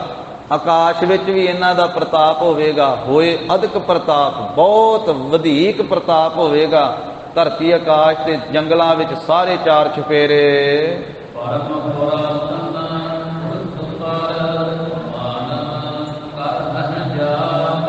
ਮਹਿਤਾ ਕਲਿਆਣ ਚੰਦ ਜੀ, ਇਹ ਪਰਮ ਪੁਰਾਤਨ, ਇਹ ਪਰ ਵਿਸ਼ੇਸ਼ ਕਰਕੇ ਜੋ ਵਿਆਪਕ ਪੁਰਖ ਹੈ ਨਾ, ਪਰਮ ਸਭ ਤੋਂ ਵੱਡਾ ਤੇ ਸਭ ਤੋਂ ਜੋ ਪੁਰਾਤਨ ਹੈ, ਉਹ ਪਰਮ ਪੁਰਾਤਨ ਪੁਰਖ ਹੀ ਤੇਰੇ ਘਰ ਵਿੱਚ ਆ ਗਿਆ ਹੈ। ਸਾਰੀ ਸ੍ਰਿਸ਼ਟੀ ਦਾ ਜੋ ਆਦ ਹੈ, ਸਾਰੀ ਸ੍ਰਿਸ਼ਟੀ ਦਾ ਜੋ ਮੁੱਢ ਹੈ, ਉਹ ਹੀ ਤੇਰੇ ਘਰ ਦੇ ਵਿੱਚ ਆ ਗਿਆ ਹੈ। ਤੇ ਸੰਸਾਰ ਦੇ ਲੋਕਾਂ ਨੇ ਤੇਰੇ ਪੁੱਤਰ ਦੇ ਨਾਮ ਦਾ ਜਾਪ ਕਰਨਾ, ਜਾਪ ਤੇਰੇ ਪੁੱਤਰ ਦੇ ਨਾਮ ਨੂੰ ਜਪਿਆ ਕਰਨਾ ਸੰਸਾਰ ਦੇ ਲੋਕਾਂ ਨੇ। ਸੰਸਾਰ ਨੇ ਕਹਿਣਾ ਹੈ ਧੰਨ ਧੰਨ ਸ੍ਰੀ ਗੁਰੂ ਨਾਨਕ ਦੇਵ ਸਾਹਿਬ ਜੀ ਮਹਾਰਾਜ, ਧੰਨ ਧੰਨ ਸ੍ਰੀ ਗੁਰੂ ਨਾਨਕ ਦੇਵ ਸਾਹਿਬ ਜੀ ਮਹਾਰਾਜ। ਮਾਨਵ ਕਰਹਿ ਜਾਪ, ਇਹਨਾਂ ਦੇ ਨਾਮ ਦਾ ਸੰਸਾਰ ਦੇ ਲੋਕ ਜਾਪ ਕਰਿਆ ਕਰਨਗੇ, ਜਪਿਆ ਕਰਨਗੇ ਇਹਨਾਂ ਦੇ ਨਾਮ ਨੂੰ। ਮਹਿਤਾ ਕਲਿਆਣ ਚੰਦ ਜੀ, ਤੇਰੇ ਪੁੱਤਰ ਨੂੰ ਧਰਤੀ ਨੇ ਰਾਹ ਦਿਆ ਕਰਨਾ। ਜਿੱਧਰ ਨੂੰ ਇਹਨੇ ਜਾਣਾ ਨਾ, ਧਰਤੀ ਨੇ ਆਪੇ ਰਸਤਾ ਦੇਣਾ ਇਹਨੂੰ। ਗੋ ਕਹਿੰਦੇ ਧਰਤੀ ਨੂੰ। ਫਿਰ ਗੇਰ ਨਾਮ ਹੈ ਪਹਾੜਾਂ ਦਾ, ਇਹਨੂੰ ਤਾਂ ਪਹਾੜ ਵੀ ਰਸਤੇ ਦੇਣਗੇ। ਜੋਗੀ ਹੈਰਾਨ ਹੋ ਗਏ ਸੀ ਨਾ ਜਦੋਂ ਸਵੇਰ ਪਰਬਤ ਤੇ ਪਹੁੰਚੇ ਮਹਾਰਾਜ। ਉਹ ਕਹਿੰਦੇ ਅਸੀਂ ਤੇ ਸਿੱਧੀਆਂ ਦੇ ਬਲ ਨਾਲ ਇੱਥੇ ਆ ਜਾਂਦੇ ਆ, ਤੇ ਤੁਸੀਂ ਕਿਹਦੀ ਸ਼ਕਤੀ ਨਾਲ ਆਏ ਹੋ? ਤੁਹਾਡੇ ਕੋਲੇ ਕਿਹੜੀ ਤਾਕਤ ਹੈ? ਮਹਾਰਾਜ ਕਹਿੰਦੇ ਅਸੀਂ ਨਾਮ ਜਪ ਕੇ ਆਏ ਆ। ਹਉ ਜਪਿਆ ਪਰਮੇਸ਼ਰੋ ਭਾਉ ਭਗਤ ਸੰਗ ਤਾੜੀ ਲਾਏ। ਪਹਾੜਾਂ ਨੇ ਵੀ ਰਾਹ ਦੇਣਾ ਇਹਨਾਂ ਨੂੰ। ਸਾਗਰ ਸਮੁੰਦਰ ਵਿੱਚ ਦੀ ਇਹ ਲੰਘਣਗੇ ਤੇ ਸਮੁੰਦਰ ਨੇ ਰਾਹ ਦੇ ਦੇਣਾ ਵੀ ਲੰਘ ਜਾ ਬਾਬਾ। ਸਮੁੰਦਰ ਦੇ ਉੱਤੇ ਤੁਰ ਤੁਰ ਕੇ ਵੀ ਲੰਘੇ ਮਹਾਰਾਜ ਸਾਹਿਬ। ਉਹ ਅੱਗੇ ਜਾ ਕੇ ਆਵੇਗੀ ਗਾਥਾ। ਐਸੇ ਵੀ ਆਏ ਇਤਿਹਾਸ ਦੇ ਵਿੱਚ ਬਚਨ। ਗੋ ਗਿਰ ਧਰਤੀ ਪਹਾੜ ਸਮੁੰਦਰ ਇਹਨਾਂ ਨੂੰ ਰਸਤਾ ਦੇਣਗੇ। ਰਾਤ ਦਿਨ ਇਹਨਾਂ ਦੀ ਆਗਿਆ ਦੇ ਵਿੱਚ ਚੱਲਦੇ ਆ ਮਹਿਤਾ ਜੀ। ਆ ਰਾਤ ਪੈਂਦੀ ਆ ਤੇ ਤੇਰੇ ਪੁੱਤਰ ਦੀ ਆਗਿਆ ਵਿੱਚ ਹੀ ਪੈਂਦੀ ਆ। ਦਿਨ ਚੜ੍ਹਦਾ ਤੇ ਤੇਰੇ ਪੁੱਤਰ ਦੀ ਆਗਿਆ ਦੇ ਵਿੱਚ ਹੁਕਮ ਦੇ ਵਿੱਚ ਹੀ ਦਿਨ ਚੜ੍ਹਦਾ। ਜੇ ਇਹ ਕਹਿ ਦੇਣ ਨਾ ਦਿਨ ਨੂੰ ਵੀ ਨਹੀਂ ਤੂੰ ਚੜ੍ਹਨਾ ਤੇ ਦਿਨ ਚੜ੍ਹੇ ਹੀ ਨਾ। ਇੰਨੀ ਤਾਕਤ ਦਾ ਮਾਲਕ ਹੈ ਤੇਰੇ ਘਰ ਵਿੱਚ ਜੋ ਪੁੱਤਰ ਆਇਆ। ਇਹਦੀ ਆਗਿਆ ਦੇ ਵਿੱਚ ਵਾ ਰਾਤ ਦੇ ਦਿਨ। ਇੰਨੀ ਵਿਚਾਰ ਕਰਕੇ ਸਾਰੀ ਮੈਂ ਤੇ ਫਿਰ ਨਾਮ ਰੱਖਿਆ ਵਾ ਨਾਨਕ। ਐਵੇਂ ਨਹੀਂ ਮੈਨੂੰ 13 ਦਿਨ ਲੱਗ ਗਏ, ਅੱਜ 13ਵੇਂ ਦਿਨ ਮੈਂ ਨਾਮ ਰੱਖਣ ਲੱਗਾ ਵਾ। ਇੰਨੀ ਵਿਚਾਰ ਸਾਰੀ ਕਰਕੇ ਤੇ ਤੁਸੀਂ ਕਹਿ ਦਿੱਤਾ ਇਹ ਰਲਿਆ ਮਿਲਿਆ ਨਾਮ। ਮੈਂ ਅਰਥ ਵੇਖ ਕੇ ਰੱਖਿਆ ਨਾਮ। ਇਹ ਨਾਨਕ ਨਾਮ ਤਾਂ ਰੱਖਿਆ ਇਹ ਵਿਚਾਰ ਕਰਕੇ ਹਿਰਦੇ ਦੇ ਵਿੱਚ ਵੀ ਇਹਨਾਂ ਨੂੰ ਹਿੰਦੂ ਵੀ ਮੰਨਣਗੇ, ਇਹਨਾਂ ਨੂੰ ਮੁਸਲਮਾਨ ਵੀ ਮੰਨਣਗੇ, ਇਹਨਾਂ ਨੂੰ ਸਾਰੀ ਸ੍ਰਿਸ਼ਟੀ ਵਿੱਚ ਇਹਨਾਂ ਦਾ ਪ੍ਰਤਾਪ ਹੋਵੇਗਾ। ਇਸ ਕਰਕੇ ਮਹਿਤਾ ਜੀ ਤਾਂ ਤੁਹਾਡੇ ਪੁੱਤਰ ਦਾ ਇਹ ਸੋਹਣਾ ਨਾਮ ਮੈਂ ਰੱਖਿਆ ਹੈ। ਤੁਹਾਡੇ ਪੁੱਤਰ ਦੇ ਨਾਮ ਨੂੰ ਹਿੰਦੂ ਤੇ ਮੁਸਲਮਾਨ ਦੋਵੇਂ ਜਪਣਗੇ ਇਸ ਨਾਮ। ਤੇ ਭਾਗਾਂ ਵਾਲੇ ਜਪਦੇ ਆ, ਸ਼ਰਧਾ ਵਾਲੇ ਜਪਦੇ ਆ ਸਾਧ ਸੰਗਤ ਜੀ। ਆਪਣੇ ਘਰਾਂ ਦੇ ਵਿੱਚ ਹਿੰਦੂ ਪਰਿਵਾਰਾਂ ਦੇ ਪਰਿਵਾਰ ਉਹ ਵੀ ਮਹਾਰਾਜ ਸਾਹਿਬ ਦੇ ਉੱਤੇ ਸ਼ਰਧਾ ਰੱਖਦੇ ਆ। ਸਵੇਰੇ ਸ਼ਾਮੀ ਗੁਰੂ ਦਰਬਾਰ ਵਿੱਚ ਨਮਸਕਾਰਾਂ ਕਰਦੇ ਆ। ਇੱਥੇ ਸੁਲਤਾਨਪੁਰ ਲੋਧੀ ਦੀ ਧਰਤੀ ਤੇ ਵੀ ਤੇ ਉਧਰ ਸ੍ਰੀ ਨਨਕਾਣਾ ਸਾਹਿਬ ਵੀ ਮੁਸਲਮਾਨ ਵੀ ਮਹਾਰਾਜ ਸਾਹਿਬ ਦੇ ਉੱਤੇ ਸ਼ਰਧਾ ਰੱਖਦੇ। ਉਹ ਵੀ ਇੱਥੇ ਅਰਦਾਸ ਕਰਕੇ ਨਮਸਕਾਰ ਕਰਕੇ ਗੁਰੂ ਕੀ ਬਾਣੀ ਪੜ੍ਹ ਕੇ ਤੇ ਫਿਰ ਕੋਈ ਕਾਰਜ ਆਪਣੇ ਘਰ ਦਾ ਆਰੰਭ ਕਰਦੇ ਆ। ਜਿਵੇਂ ਆਖਿਆ ਉਸੇ ਤਰ੍ਹਾਂ ਹੋ ਰਿਹਾ। ਭਾਵਨਾ ਵਾਲਿਆਂ ਦੀ ਗੱਲ ਹੈ, ਜਿਨ੍ਹਾਂ ਦੇ ਹਿਰਦੇ ਵਿੱਚ ਸ਼ਰਧਾ ਹੈ, ਜਿਨ੍ਹਾਂ ਦੇ ਹਿਰਦੇ ਵਿੱਚ ਭਾਵਨਾ ਹੈ, ਪ੍ਰੇਮ ਹੈ, ਉਹ ਹਿੰਦੂ ਵੀ ਉਹ ਮੁਸਲਮਾਨ ਵੀ ਮਹਾਰਾਜ ਸਾਹਿਬ ਜੀ ਦੇ ਨਾਮ ਨੂੰ ਜਪਦੇ। ਕਿਉਂਕਿ ਸ੍ਰੀ ਗੁਰੂ ਨਾਨਕ ਸਾਹਿਬ ਸਾਰੀ ਸ੍ਰਿਸ਼ਟੀ ਦੇ ਸਾਂਝੇ ਹੈ। ਸਾਰੀ ਸ੍ਰਿਸ਼ਟੀ ਦੇ ਸਾਂਝੇ, ਇਕੱਲੇ ਸਿੱਖਾਂ ਦੇ ਹੀ ਥੋੜਾ, ਸਾਰੀ ਸ੍ਰਿਸ਼ਟੀ ਦੇ ਸਾਂਝੇ। ਪਰਮੇਸ਼ਰ ਸਭ ਦਾ ਸਾਂਝਾ ਹੁੰਦਾ।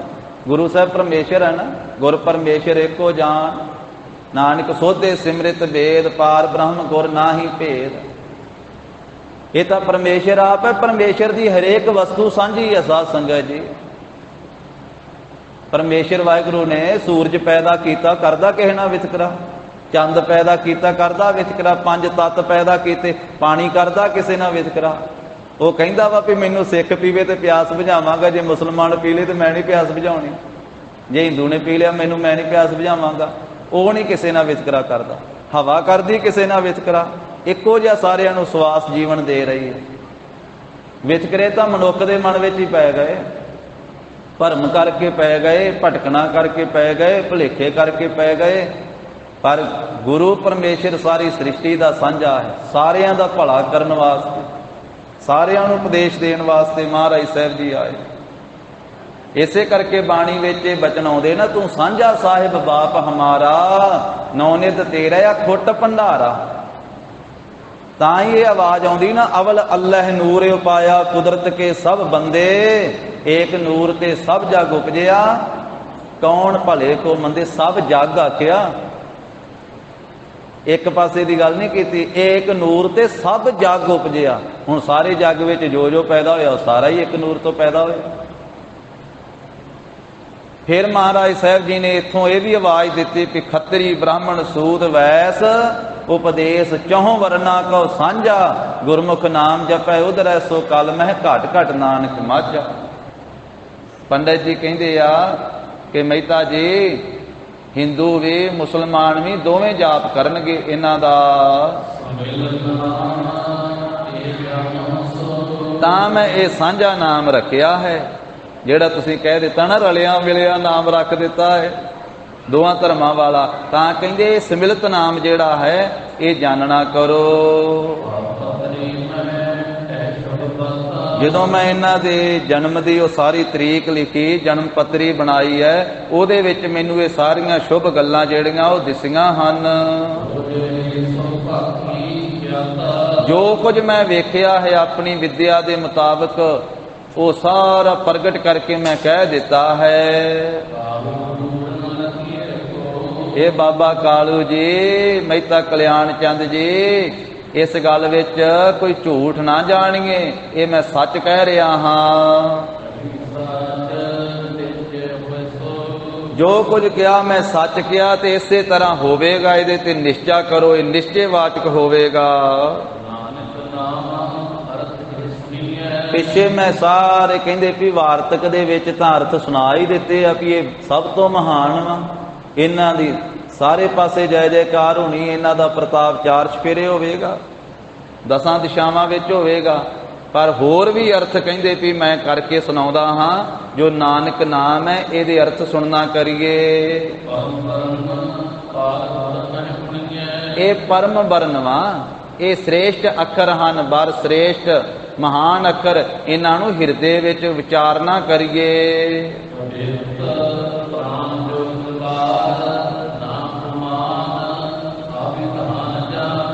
ਇਹ ਸਾਧ ਸੰਗਤ ਜੀ ਹੁਣ ਨਾਨਕ ਨਾਮ ਦੇ ਅਰਥ ਕਰਦੇ ਆ। ਪੰਡਤ ਬਹੁਤ ਵਿਦਵਾਨ ਸੀ ਨਾ, ਪੰਡਤ ਹਰਦਿਆਲ ਜੀ। ਤੇ ਹੁਣ ਨਾਨਕ, ਨੰਨੇ ਨੂੰ ਕੰਨਾ, ਨੰਨਾ ਤੇ ਕੱਕਾ, ਇਹਨਾਂ ਅੱਖਰਾਂ ਦੇ ਕੱਲੇ ਕੱਲੇ ਅੱਖਰ ਦਾ ਅਰਥ ਕਰਨ ਲੱਗਾ। ਕਹਿਣ ਲੱਗੇ ਕਿ ਮਹਿਤਾ ਕਲਿਆਣ ਚੰਦ ਜੀ ਅਰਥ ਸੁਣੋ, ਇਹਦੇ ਅਰਥ ਕਰਕੇ ਮੈਂ ਦੱਸਦਾ ਹਾਂ ਵੀ ਮੈਂ ਇਹ ਨਾਮ ਕਿਉਂ ਰੱਖਿਆ। ਸੰਸਕ੍ਰਿਤ ਦੇ ਵਿੱਚ ਉਹਨਾਂ ਨੇ ਅਰਥ ਕੀਤੇ। ਆਪਾਂ ਨੰਨਾ ਕਹਿੰਦੇ ਹਾਂ ਤੇ ਸੰਸਕ੍ਰਿਤ ਵਿੱਚ ਨਕਾਰ ਕਹਿੰਦੇ ਆ। ਆਪਾਂ ਐੜਾ ਕਹਿੰਦੇ ਹਾਂ, ਗੁਰਬਾਣੀ ਵਿੱਚ ਐੜਾ ਆਇਆ ਹੈ, ਤੇ ਸੰਸਕ੍ਰਿਤ ਵਿੱਚ ਐੜੇ ਨੂੰ ਆਕਾਰ ਕਹਿੰਦੇ ਆ। ਆਪਾਂ ਕੱਕਾ ਕਹਿੰਦੇ ਹਾਂ ਤੇ ਸੰਸਕ੍ਰਿਤ ਵਿੱਚ ਕੱਕੇ ਨੂੰ ਕਕਾਰ ਕਹਿੰਦੇ ਆ।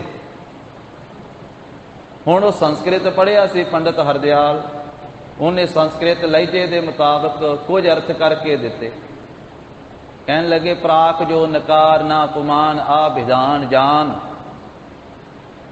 ਜੋ ਪਹਿਲਾ ਨੰਨਾ ਹੈ ਨਾ, ਇਹ ਕਹਿੰਦੇ ਵੀ ਨੰਨਾ ਪੁਰਖਵਾਚਕ ਹੈ, ਇਹਦਾ ਅਰਥ ਹੈ ਪੁਰਖ, ਵੀ ਜੋ ਪੁਰਖ। ਇਹ ਕਹਿੰਦੇ ਵੀ ਨਿਯਮ ਜਾਣਨਾ ਕਰੋ, ਇਹ ਕਹਿੰਦੇ ਸਮਝਣਾ ਕਰੋ। ਇਹ ਜਿਹੜਾ ਪਹਿਲਾ ਨੰਨਾ ਹੈ ਉਹਦਾ ਅਰਥ ਹੈ ਪੁਰਖ।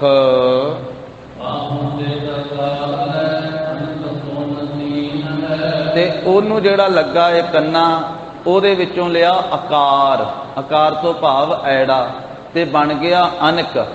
ਪੁੰਨ ਤੀਨ ਹੈ, ਇਹ ਤਿੰਨ ਅੱਖਰ ਬਣ ਗਏ, ਕਹਿੰਦੇ ਅਨਕ ਬਣ ਗਿਆ।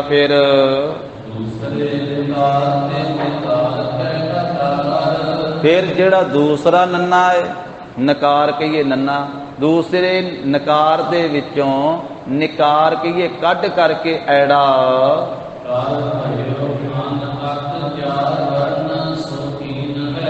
ਦੂਸਰੇ ਨਕਾਰ ਤੇ ਨਿਕਾਰ ਕੇ ਆਕਾਰ ਕਰ, ਭਇਓ ਅਨ ਅਕ ਚਾਰ ਵਰਨ ਸੋਕੀਨ ਹੈ।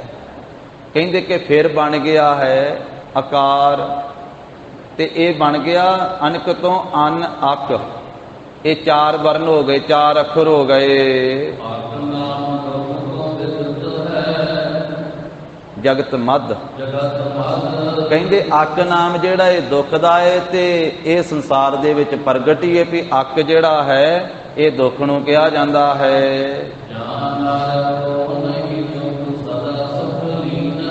ਤੇ ਕਹਿੰਦੇ ਵੀ ਅਨ ਅੱਕ ਦਾ ਭਾਵ ਹੈ ਜਿਸ ਨਰ ਨੂੰ ਨਹੀਂ ਹੈ ਦੁੱਖ, ਜੋ ਸਦਾ ਹੀ ਸੁਖ ਲੈਣ ਵਾਲਾ ਹੈ, ਸੁਖ ਸਰੂਪ ਹੈ।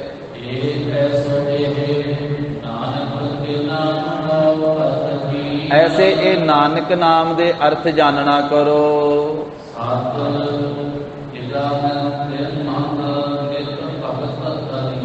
ਜੋ ਸਤ ਹੈ, ਚੇਤਨ ਹੈ ਤੇ ਆਨੰਦ ਸਰੂਪ ਹੈ, ਤੇ ਨਿਤਾ ਪ੍ਰਤੀ ਭਗਤੀ ਦੇ ਅਧੀਨ ਹੋਣ ਵਾਲੇ ਹਨ। ਇਹ ਕੁਝ ਮਹਿੰਗੀ ਜੀ ਗੱਲ ਆਈ ਹੈ ਇੱਥੇ, ਥੋੜੀ ਜੀ ਔਖੀ ਜੀ ਗੱਲ ਵੀ ਛੇਤੀ ਇਹਦੀ ਸਮਝ नहीं पैंदी है। ये जिस वेले महापुरख पढ़ाउंदे भी आ उस वेले भी वो कल्ला कल्ले दा दसदे भी इहदा बनदा भाई। तो भाई साहब जी ने उंज बहुत खोल के दिता है। थोड़ा जिहा एकाग्रता दे नाल विचारीए तो समझ पै जाती है साध संगत जी। इस छंद विच भाई साहब जी ने नानक नाम का अर्थ व्याकरण की रीति अनुसार किया है। एक अखरे कोश दे अनुसार जो नन्ना अखर आया है, नन्ने का अर्थ है पुरख। इस पहले नन्ने दे कन्ने नूं जोड़ा ऐड़ा लगा है, समझो इयों अणक पद वध गया, बन गया अणक। इस पद विच आए दूजे नन्ने विच दूजा ऐड़ा है, ਉਹਦੇ ਚੋਂ दूसरा ऐड़ा कढ़िया व्याकरण की रीति के अनुसार। इसलिए बन गए दो पद अन ते अक। ये दो पद बने। अक का अर्थ है दुख, अन का अर्थ है नहीं। जिस पुरख नूं दुख नहीं है, जो सदा सुख स्वरूप है, आनंद स्वरूप है, तो अर्थ बन गया नानक। भी जिहदे विच दुख नहीं है, जो सदा सुख स्वरूप है, आनंद स्वरूप है, उन्होंने कहीदा है नानक। अर्थात हरखवंत आनंद रूप निर्मल विगासी। तो इस तरह ਇਹਦੇ ਵਿੱਚੋਂ ਇਹ ਤਿੰਨ ਕੱਢੇ ਹਨ। ਪਹਿਲਾ ਨੰਨਾ ਪੁਰਖਵਾਚਕ, ਫਿਰ ਅੰਨ ਤੇ ਅੱਕ। ਵੀ ਜਿਸ ਪੁਰਖ ਨੂੰ ਅੰਨ ਕਹੀਏ ਨਹੀਂ ਹੈ, ਅੱਕ ਕਹੀਏ ਦੁੱਖ, ਉਹ ਹੈ ਨਾਨਕ। ਤੋ ਇਸ ਤਰੀਕੇ ਨਾਲ ਸਾਧ ਸੰਗਤ ਜੀ ਦੁੱਖ ਤੋਂ ਰਹਿਤ ਜੋ ਸਰੂਪ ਹੈ ਉਹ ਹੈ ਸ੍ਰੀ ਗੁਰੂ ਨਾਨਕ ਦੇਵ ਸਾਹਿਬ ਜੀ ਮਹਾਰਾਜ। ਤੇ ਇਸ ਦੀ ਹੋਰ ਵੀ ਵਿਤਪਤੀ ਹੈ ਵੀ ਨਾ ਅਨਕੰ, ਜਿਹਦੇ ਵਿੱਚ ਨਾ ਹੋਵੇ ਅਨੇਕਤਾ। जो इको एक आप ही है, अपने वर्गे उन्होंने वर्गा कोई दूजा नहीं है, वो श्री गुरु नानक देव साहब जी महाराज हैं। ये नानक साध संगत जी पद के अर्थ भाई साहब जी ने कीते। आख्या मेहता कल्याण चंद जी जिन्हां दे विच दुख नहीं है, जो आनंद स्वरूप है, सुख स्वरूप है, ਇਹਦਾ अर्थ बनता है नानक। तां ये नानक नाम रखिया है।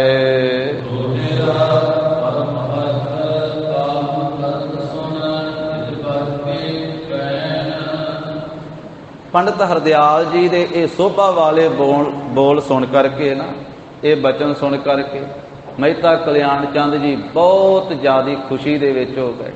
उन्होंने बहुत खुशी धारण की है।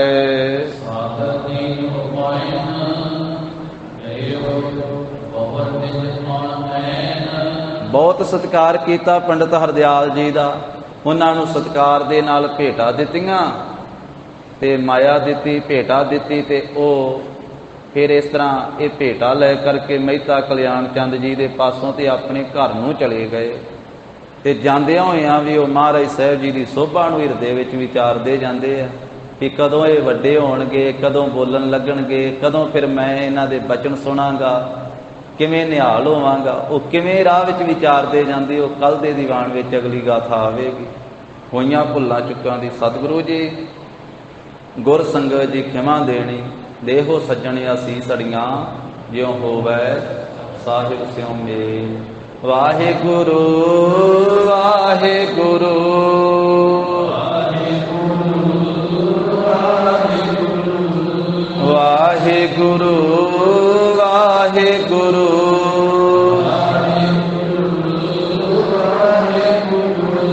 वाहिगुरु वाहिगुरु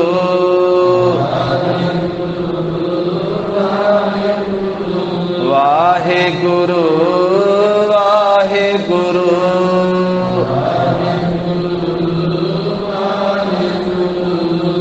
वाहिगुरु वाहिगुरु।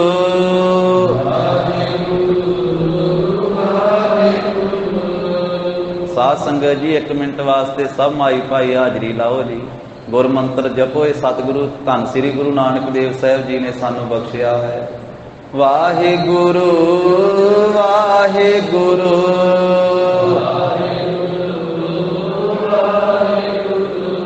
वाहिगुरु वाहिगुरु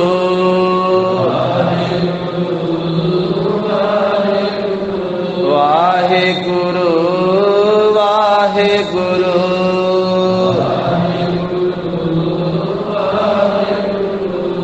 वाहिगुरु वाहिगुरु।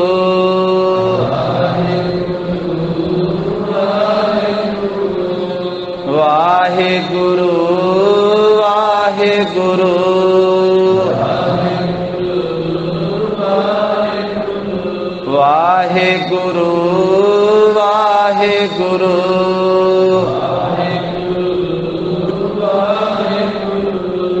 ਆਦ ਨਿਰੰਜਨ ਹੈ ਗੁਰ ਨਾਨਕ, ਆਦ ਨਿਰੰਜਨ ਹੈ ਗੁਰ ਨਾਨਕ।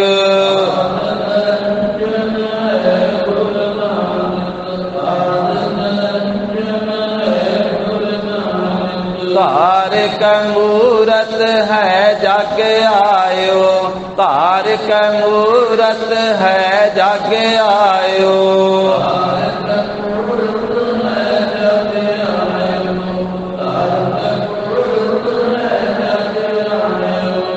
ਲੋਕ ਸੋਹਣਿਓ ਪਰ ਲੋਕ ਸੋਹਣਿਓ, ਇਹ ਲੋਕ ਸੋਹਣਿਓ ਪਰ ਲੋਕ ਸੋਹਣਿਓ।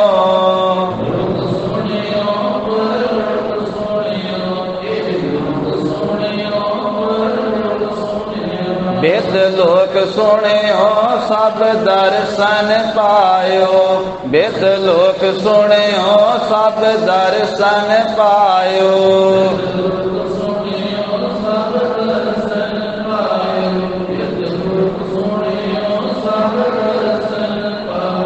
ਸੰਗਤ ਪਾਰ ਉਤਾਰਨ ਕਾ ਗੁਰੂ ਨਾਨਕ ਸਾਹਿਬ ਪੰਥ ਚਲਾਇਓ, ਸੰਗਤ ਪਾਰ ਉਤਾਰਨ ਗੁਰੂ ਨਾਨਕ ਸਾਹਿਬ ਪੰਥ ਚਲਾਇਓ। ਵਾਹਿਗੁਰੂ ਗੁਰੂ ਨਾਨਕ ਸਾਹਿਬ ਧਾਰਿਕ ਮੂਰਤ ਹੈ ਜਗ ਆਇਓ, ਵਾਹਿਗੁਰੂ ਗੁਰੂ